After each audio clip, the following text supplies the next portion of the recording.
Ladies and gentlemen, my name is TotalBiscuit. I'm here to ask and answer one simple question. WTF is Star Realms. This is a sci-fi deck-building game that was originally kickstarted as a physical card game, designed as a deck builder in a very small box, and made by a couple of Magic Pro Tour champions, Darwin Castle and Rob... Is it Dougherty or Dougherty? I'm not really sure which, but he also developed and co-founded the game Ascension, which I've talked about a few times on the podcast, and I was playing quite a bit of on the iPad. It's actually one of the first games I got on the iPad that didn't horribly suck, and it also introduced me to the concept of deck-building games. Now, what is a deck-building game, before we go into that? Why is that different to something like, say, Hearthstone, or indeed any CCG, where you build a deck in those, right? Yes, you do, but a deck-building game is designed in such a way that you build the deck as you're playing. You start with a very, very basic deck. All the cards in the game are available to you, and you use your basic deck to purchase better cards from the center row. These are then added into your deck, and it's all kind of shuffled together. You then discard your hand at the end of the turn, draw a new hand, and once your deck is exhausted, you shuffle it, you recycle it, and you use it again. So gradually, your deck gets better and better, and you try to filter out some of the early game rubbish cards, get rid of them, replace them with better cards, create synergies and combos in order to beat your opponent. There are quite a few games in this genre. Perhaps the most famous is a game that I have done a video on the digital version of, that being, of course, the one and only Dominion, which is a hell of a lot of fun. Some people don't really like the implementation of it, but outside of that, the game is very, very popular, although it does have some issues in terms of theme, and also in your ability to harass or directly attack your opponents. This is something that Ascension had an issue with as well. It almost feels like you're playing the game alone, because you don't have a lot of interaction with your opponent's cards. Whereas Star Realms tries to fix a lot of that, and I'll explain how in a minute once we get into the game. Firstly, let's jump into the settings. This is the PC version of the title. It's also out on Android. It's supposed to be out on iOS, but something delayed it. Probably Apple's usual nonsense. So you got your resolution options here, music on or off. You can disable the starfield rotation in the background if you so desire. And then you've got a few graphics options. It is just a card game. There's really not a lot you can do with the graphics options here. Set it fantastic and everything's fine. I assume this is actually based on the Unity engine, but I assume that based on the presets that they've got there. They're very Unity-esque. Now, what can you do? Well, if you get the game and you don't pay for it, then you can play versus the AI and you can do the tutorials. Yeah, and that's free. So it's basically a fully featured untimed demo. If you pay $5, which is not a lot of money, you get the campaign, online play, pass and play, and everything like that. The campaign has 15 missions with various different rule sets, and of course online play includes both simultaneous and asynchronous play against multiple opponents. Pass and play is not really the kind of thing that would work on a PC, but they included it anyway for some reason. I suppose that's fine if you're playing on, say, a tablet PC. Pass and play would be fine, but if you're doing it on a regular PC, I mean, you can still do it, but it would probably be a little bit silly. But hey, you know, it's nice that they included that nonetheless anyway. So, let's jump into the campaign. Now, this is the tutorial. I'm not going to show you any of that, because I can tell you how to play this. The tutorial is fairly good. I don't really have too many problems with it. Jump onto... let's see. Did we... actually, I've been playing mostly Campaign 2, as I played a decent amount of Campaign 1 on the Android device before I switched over to this, so we'll go against this one. Alright, so each of them has a story. There are 4 factions within the game. In this case, I'm fighting against the Machine Cult, and... it's going to use standard Star Realms rules, and this is my starting deck. 8 Scouts and 2 Vipers, and 50 HP on my main kind of base, which is called the Authority there. So I'm going to start the game, and here we go. Okay, so what the hell's going on? This is really confusing, isn't it? No, it's actually extremely simple. You just have to understand the principles behind it. So, these cards right here are Scouts. They generate 1 trade when they're played. Trade is the currency of the game. It is used to buy stuff. It's very, very simple how that works. There we go. I've got 5 trade as represented right here. I can buy anything that costs 5 or less, or any combination thereof. Would be nice to have 6 so I can get the Battle Blow, because that's a very powerful card, but we're not going to get that for the time being. So what do I want to get? Well, there's numerous kinds of cards, and you'll notice that each of them has a different border and color. There's a reason for that. There's 4 factions in the game, and the game encourages you to try to play along faction lines by giving you combos and synergies with that. So let's say I had 2 blob cards that I played in the same turn. There's probably going to be an effect here with that little green icon that says, oh, if I played more than 1 of the same faction that turn, I get to draw an extra card. And you'll see that it's on that blob 1 too, and you've got a few others. like, say, the Imperial Frigate, if you play another Imperial card that turn, you're going to gain extra attack, which you can use to fight the enemy with. So, there's various synergies. Now, there are two types of cards in the game. There are ships and there are stations. These are stations, they're sideways. If we click on it with the right mouse button, it will show you exactly what that is. So, it's an outpost, it's got 4 health, so that means it can be destroyed, but if I recall correctly, I hope I'm right on that. Yeah, I'm pretty sure I am. The outposts are... they're almost like taunts in Hearthstone. You've got to attack them first and kill them before you can attack face, which in this case is this guy right here with the 50 HP. So, if I bought the recycling station, which I'm going to, because it's a pretty good card anyway, it lets you do quite a lot. You can discard cards and draw cards with it, so it's pretty good for milling through your deck quite quickly. There we go. I have unspent trade. I can buy a blob fighter. Yeah, why not? The blob fighter is just flat out better than my Vipers, which are the standard attack ships, so I should buy it regardless. There we go. Although you do want to be careful about mixing too many factions together, because ultimately you want a really, really good hand, and that's what a deck building game really boils down to, just as in Dominion. You want to filter out the bad stuff, you want to make your deck more predictable. A large deck is bad, in theory, because you end up not getting the cards that you want for the combos that you need. Yeah? So I want rid of all of this awful stuff eventually, and I want to replace it with something better. Okay, so I bought a station and a blob card. So, if I recall correctly, the station was actually... I think that's Imperial. Yeah. Let me just double check my discard pile. Yeah. So, I could buy an Imperial Frigate here, which forces card discard, also has 4 attack on it, which is pretty good. And if I combine it with another Imperial card that turn, of which there are a couple in the center row that I could buy, I will be able to gain additional attack value, so I can sort of burst this guy down. So, you see where I'm going with this, right? It's actually a very, very simple game to master. Once you learn what all the symbols are, which unfortunately, they don't actually have a hover over for any of them, which I think would be nice. You kind of got to do the tutorial. And most of them are kind of self-explanatory. This is scrap it, which means that you will get rid of this entirely. Like, it's gone from the game if you scrap it, and that'll give you an additional 4 attacks. So if you want to get rid of it, maybe you're noticing that your combos aren't working, you want to scrap it, you want to get it out of your deck, you gain a bonus for doing so. And a lot of these cards will do exactly the same thing. Let's say you don't need more trade in the late game because we're either running out of cards in the center row or you just don't want to buy anything, maybe you've got too much trade. You can sacrifice your Explorer, you can crash it into something, and that gets it out of your deck and gives you 2 additional attack. Okay, so we're going to play everything here.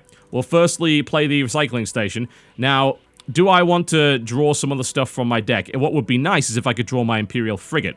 Now, I could discard up to 2 cards and then draw that many cards, so I'm going to do that. There we go. So, I just click on that, and that gives me a choice. I either get 1 trade, or I get to discard 2 cards. So, I'm going to discard these 2 scouts, and I'm going to draw, and hope I get better cards. And I kind of did. I got a blob fighter, which is a bit better. It does mean that I'm short on 1 trade, but it's fine. I'm going to buy an Imperial fighter and a Corvette this turn anyway, I think. So, there we go. Just pop them in there. It's really, really simple. The attack value can be used on either a station, which is... this is perpetual, right? This is the only thing that you don't discard. So, my recycling station is in play. He's got to blow that up if he wants to attack my face. But this is going to be here giving me benefits every single hand. Everything else gets discarded. So, we are going to grab a Corvette... and we're going to grab an Imperial Fighter there. And every time you take something from the center row, I've got unspent combat, so I should use that to attack the face. There we go. Every time you get rid of something from the center row, it's going to be replaced with something else. And kind of unlike Dominion, the entire set is in play at any given time. And you don't know what's going to be drawn next. If you've played Dominion, you probably see the differences immediately. In Dominion, the center row consists usually of a stack of like 10 cards, and I think it's 10 by 10. So you get 10 stacks of 10 different cards, and once those stacks are gone, they're gone. In this game, once you take a card from the center row, it's replaced by another card from the main deck. Yeah, so it could be pretty much anything. You don't know what's coming, which makes the game interesting and fairly dynamic. All right, well, I think this combines together. Let's just double check that. It does, yeah. So I gain the bonus because I already have an Imperial station in play, which means my Imperial Frigate's going to gain more firepower. And then we can just toss the rest of this tosh out. We need to start trying to strip this out of the deck if possible, but I'm going to grab... we could grab an Explorer, which is double trade. I think we'll just... I don't know. Yeah, I think we'll go with the Imperial Fighter. Why not? It's not a bad pick. I already have several Imperial ships, so why not? I don't see that being too much of a problem. And then we can blow up his barter world if we want. We don't have to, because that's not an outpost. So it's one of two types of stations. Outposts are basically taunts from Hearthstone. They block, whereas these guys don't. But I could blow that up. I don't really want him to have that in play. He gets good options every turn. So I'm going to blow that up. There we go. It's gone. And that doesn't get rid of it from his deck entirely. It just puts it in the discard pile. So we can play it again. And if I want to, I can scrap my Imperial Frigate. But I don't see why I'd ever want to do that at this point. I could have also used the ability on this station here too. But that's fine. I'm going to get another trade from then. I'm going to buy an Explorer as well. I could have discarded 2 of these, and I probably should have, but the game doesn't hold your hand that much, and that's kind of where we get onto some of the systems and how good the implementation actually is, because originally this came out on mobile devices, and then it came to PC. He's blown up my recycling station. That was going to happen eventually, but hey, there you go. Cool, so we've got a nice little combination here. Just gonna click play all, and that's gonna force card discards. It's gonna give me a lot of firepower, so I can start to really rail on him with that. The original version came out on Android devices, and I tried to play it on my NVIDIA Shield, and it was a disaster, because obviously it was all touchscreen, and the Shield doesn't do very well with that. But then I played it on the Shield tablet, and it was absolutely fantastic. And you can also play it on a phone. I did try that. It was okay. It wasn't too bad, and they've taken some of that implementation into the PC version in the sense that there is no hover over. This is one of the worst things about porting card and board games to PC from the original mobile device, is because they always forget that you've got the hover over functionality with the mouse, which means that what I'd love to see is the ability to hover over this or this and give me a tooltip, tell me exactly what it is. I now know the game because, again, it's really not that complicated. It doesn't take that much to learn, but still, it would be nice while learning to be able to hover over a lot of that stuff. And what would also be nice is if you hovered over and you could maybe get an enlarged version. You'll probably notice to the sides here, and here, there is wasted space. That's because the game was really designed to be running 4x3, because I imagine they think the most sales are going to come from the iPad, which is a 4x3 device. So there's a bunch of wasted space here that could be used, and I feel the cards could be a bit larger. Even at 1080p, I don't have very good eyesight, I'm going to be honest, but the text is just a little bit smaller than it needs to be. It's maybe 20% smaller than what I would really like. It was the same problem that I used to have with playing, I think it was Magic the Gathering Duels of the Planeswalker on my old iPad before I got the one with the Retina screen. The resolution was so bad that you had to zoom into the cards to read what they said. This has a similar problem, particularly here. Thankfully, there's not a lot of card text in this game, so you don't have to worry too much about that. It's really the symbols that matter. There's only a very few cards that actually have card text that you can use. So it's not that much of a problem, but still, it would be nice if they fixed that. I don't think I even want to buy a Federation shuttle. I've got no other Federation cards in my deck, so I'm just going to ignore that entirely, and I'm just going to go right to the face and then end the turn. But what I will say about the implementation is that it doesn't let you make mistakes most of the time. I'm going to get hit in the face really hard. He just played the Battle Blob, which is a very powerful card. That's 18 damage to the face, which is not brilliant. Thankfully, he won't have that hand for a little while. That was a very powerful hand he got to play there. This is a rubbish hand. I haven't got enough cards to scrap stuff, so I haven't been able to get my bad cards out of my deck yet. That's something I need to work on. Do I get a space station? Well, there's the Imperial synergy, or do I get another frigate? I don't know, I get the frigate, I think, just on the basis of the fact that I get the card discard from it. There we go, we'll do that. It does things like warning you that you have unspent trade or unspent attack if it's possible for you to actually do anything with it. It doesn't necessarily warn you about choice cards, like where you have to pick between one or another. But usually, if there's an ability on the board that you haven't used and it thinks that you can use it, it'll say, you have an unspent ability, do you want to really do that? The only difference is it won't do that if your ability is to scrap the card. So that's worth bearing in mind. Okay, this again is a rubbish hand. We got a discard, which is fine, but we didn't get the Imperial Frigate synergy, and I'm getting a bunch of attacks, so I might be able to win this anyway, but my trade is terrible, and he's building a really strong deck now, so you'll see the pace of the game is getting a bit crazy. But yeah, most of those complaints are fairly minor. I think that those could be very easily implemented in the PC version, the kind of hover over, zoom, and maybe just making use of this space on the left and right hand side to be able to enlarge the cards so that it's easier to read them. That I think would be great. I had problems on the tablet devices, and I was doing a lot of, you had to kind of push on the card to zoom in, like this, with the right mouse button. So I was having to do a lot of that, and I was looking forward to not having to do that on the PC version, and I don't have to do it a huge amount. This is a good hand for attack, by the way. This is very good. So he's going to discard a lot of cards, a lot of damage coming in. There we go. And I get him for 11 now. That's nice. Are we gonna... Yeah. More card draw would not go amiss. And I will hit him in the face and hope he doesn't get his death hand again. But outside of that, it works fine. You know, it works well with the mouse, as you might expect. Oh, he's got the death hand. Does that kill me? Oh, it's so close. Okay. Hopefully he won't get that again. And this is a bad hand as well. Yeah, the PC port, again, is fine. I haven't managed to play any multiplayer because no one's playing it right now. The main reason, of course, being it's not on Steam. The game's only available through the website. But what I will say about it, and this is a very good reason to consider it, if you have any kind of Android device or indeed even an iOS device, because the iOS version is coming out, it's not out yet, but if you buy one code, you get it on all devices, apparently. So they claim on their website, which is kind of great. So I got it on Android, and then I was able to use my code to get the PC version, and I didn't have to pay any extra, which is awesome. So, and he's healing himself now. Don't like that. I think I'm going to lose this round by the looks of it. Yep, dead. GG. But there you go. And it is free to try. You can play against the AI, and you can do that as much as you want. You can do the tutorial. It's very quick to get into a game. There's kind of zero setup time for it. Star Realms is very well liked, from what I've noticed, within the board and card game scene.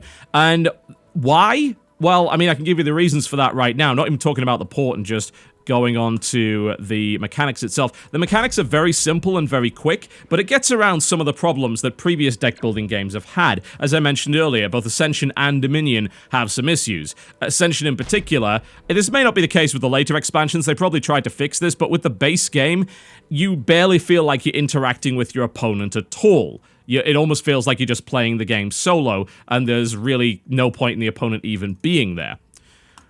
And Dominion has some issues with its theme as well.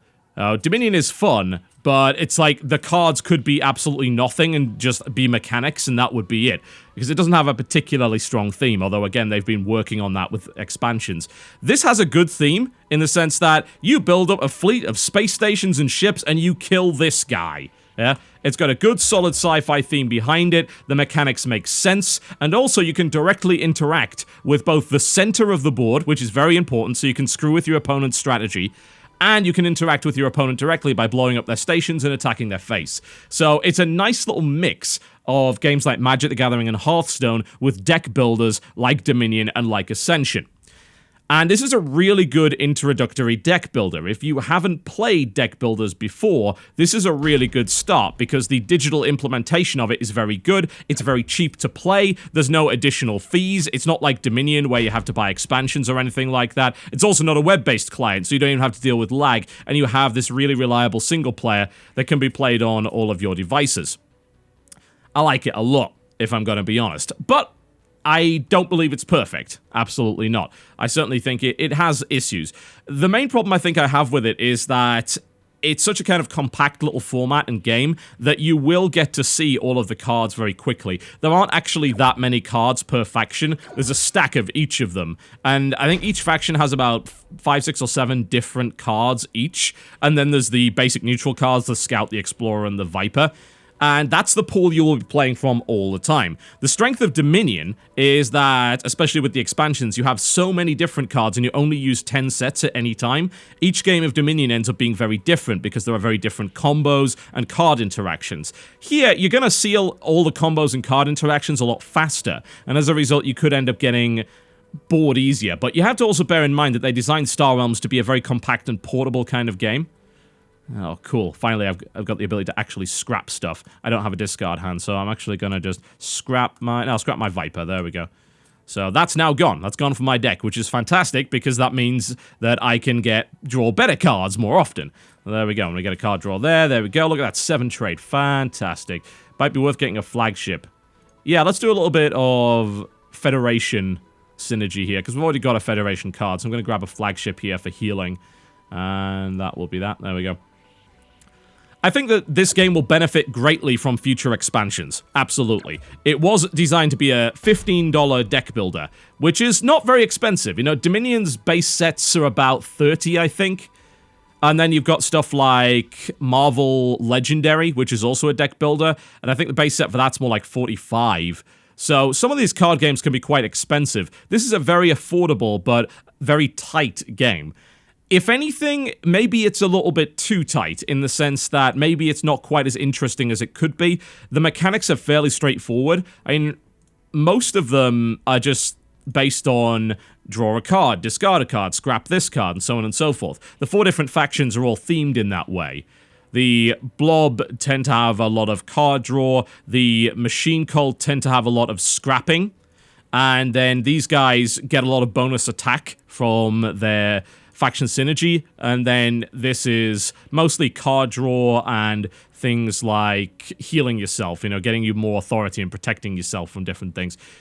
And there's only a few cards in the game that are really, really interesting. Some of the really powerful cards have some interesting mechanics. There's something called a Stealth Needle, which actually clones the last ship that you played. So you got to be a bit careful there. But even something huge like the Dreadnought, it's attack, draw a card, and more attack if you discard. So basically a kind of kamikaze move. So the base set, I think, is strong enough, but I think it's very possible that it could end up getting a bit boring, especially against the AI. And I think that the game will truly come into its own once they actually start really adding expansions into it. And they're able to really expand the set and give you more variety, so you don't have to play with the same cards over and over. But, of course, the advantage with there not being a huge card pool is that it's fairly easy for a newer player to start figuring out combos and synergies and really create a unique deck every time. And also build strategies in a way that makes sense. And you don't have a problem like you would in, say, Dominion, where... Oh, God, I'm going to discard 2. This sucks. Okay, there we go. You wouldn't have the same problem that you have in, say, some games of Dominion, where the card synergy ends up being just really terrible, and you can't even figure out what combos you're going to end up trying to do. Okay, I think we're going to gain some extra attack from the defense center, because I really want to start blowing up some of his space stations over here. So I've got a bit of Imperial, and yeah, we've got kind of a mixed deck here. I'm going to buy that, and the Blob Fight is just straight up good, so I'm just going to get that, I think. This is where a Star Realms expert tells me the Blob Fighter is the worst card in the game. It's entirely possible. There we go. And we'll blow up his Royal Readout as well. There we go. But outside of that, yeah, the mechanics are very solid, very tight, but also, as a trade-off to that, quite simple.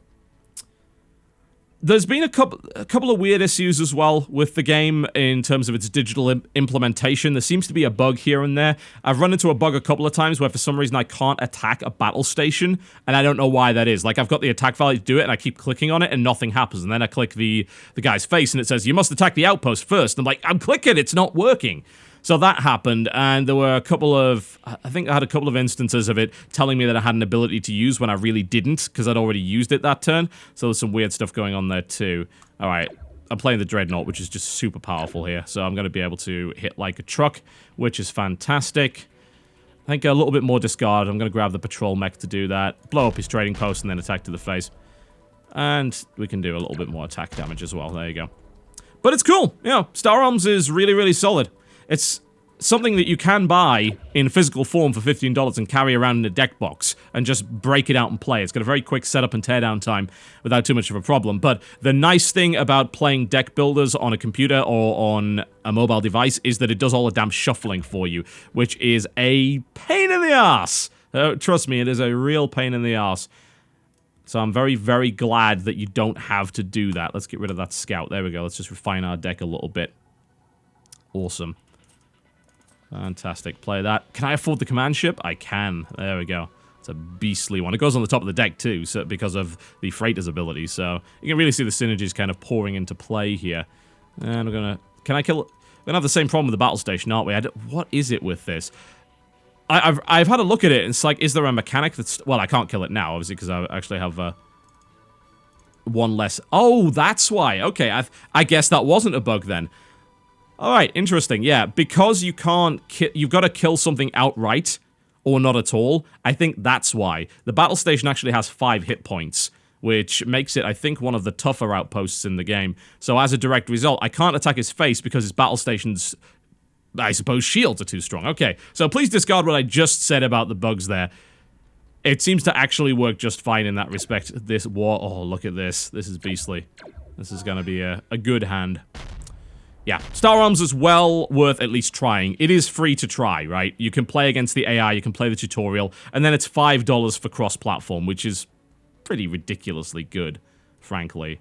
It's a good deal, and it's available directly from their website. I hope it will eventually get on Steam, of course, because that will allow the popularity of the game to really take off. But if you have an interest in deck-building games and you don't have anyone to play with, or you just don't want to deal with the ridiculous setup and teardown time that a lot of these games have, then Star Realms is a really good choice.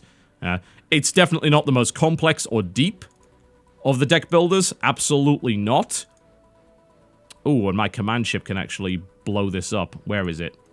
Where's my command ship? I've got too many cards out on the board there. There we go. Ability, destroy target base, blow up the battle station so I don't have to use my combat. I should have blown up the machine base, shouldn't I? They're all going to die anyway. There we go. All going to get smashed. That's what we like to see. I say it is a bit simple, but there's a degree of beauty in that simplicity because the mechanics just work very, very well and they're very easy to understand. And there's nothing that contradicts itself, which is fantastic. You don't even have to worry about rules or anything like that. It's also straightforward and just works. It's good. It's really, really good. And I'd recommend that you give it a shot. The digital implementation is just fine. I would like to see the PC version improved slightly, but it's certainly not awful, and it's more than playable. And if you happen to have an Android tablet, it is the perfect game to play on the go. Star Realms, ladies and gentlemen, available from their website for $5 or your regional equivalent. My name has been TotalBiscuit. Thank you very much for watching, and I will see you next time.